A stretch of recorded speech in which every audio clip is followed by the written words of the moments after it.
Hi, my name is Natalie Hilsman, and this is my assessment of the cranial nerves for advanced health assessment at Maryville University. This is Dan. He's volunteered to be my patient today. Before we got started, I tested Dan's vision with the Snellen chart to assess for his visual acuity. The first cranial nerve is the olfactory nerve, and to assess the patient's sense of smell, you would offer the patient two different scents, have them smell one scent with each nostril so that they're able to differentiate between the two scents. The second cranial nerve is the optic nerve, which is, we're looking for visual acuity. So we tested with the Snellen chart. We can also test the cardinal fields of gaze. So Daniel, if you'll follow my pen with just your eyes, not moving your head.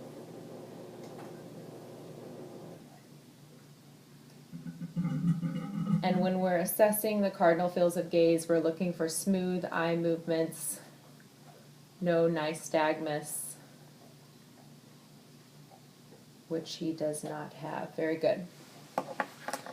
We can also assess some of the other cranial nerves that help with eye movement, which are the third, fourth, and sixth, the oculomotor, the trochlear, and the abducens. So Dan, if you'll raise your eyelids for me, just open your eyes and close them and open. Okay, that's even. We're going to test his response to light. So I'm going to shine a light in your eye. And you're looking for pupillary constriction. First the direct, and then the consensual. We'll do the same with the other eye. Direct and consensual. Good. Now to test the abducens, would you just look to the side for me? Okay, and to the other side. Good. Okay, and then we'll have you cover one eye and uncover. Good, and do the same with the other eye and uncover.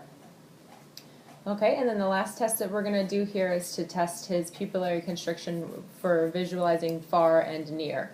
So if you will look directly over my shoulder, why don't you pick a point, maybe that candle over there. And now focus on my fingertip. Okay, good. And one more time. And on my finger. Good. And his pupils do decrease in size with the focusing on the object closer. Next is the fifth cranial nerve, which is the trigeminal nerve. So I'm going to have you open your mouth. Okay, and close. Okay. And now I'm going to have you clench your teeth.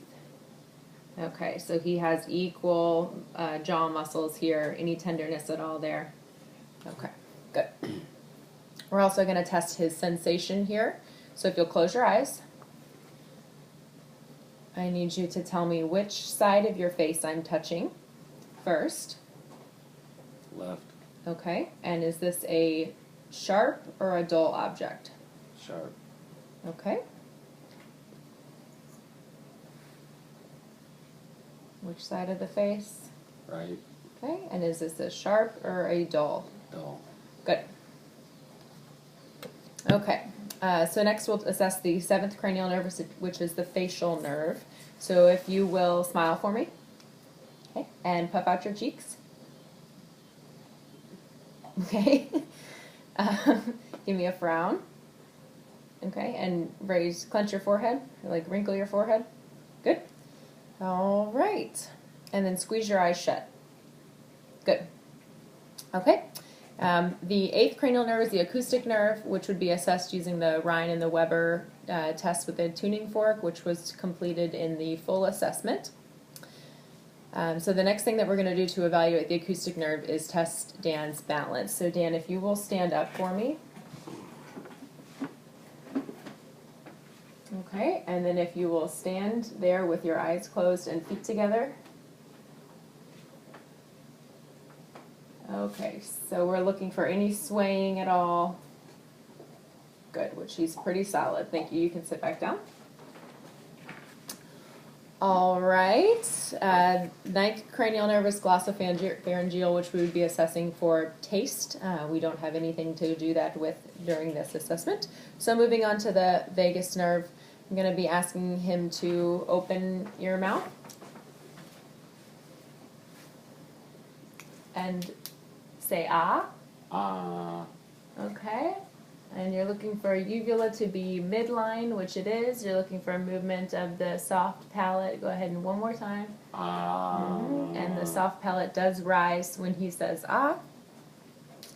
Okay, the 11th cranial nerve is the spinal nerve. So we're going to be testing the strength of the trapezius muscle. Can you push your head against the pressure of my arm, my hand? Okay. This side. Okay, and forward. Okay, and back. Okay, good, very good. And then the last nerve, the 12th cranial nerve, is the hypoglossal, so I'm going to ask you to stick your tongue out. Okay, and move side to side. Okay, and touch your nose if you can. Okay, excellent. Okay, that was the assessment of the cranial nerves. Thank you very much for watching.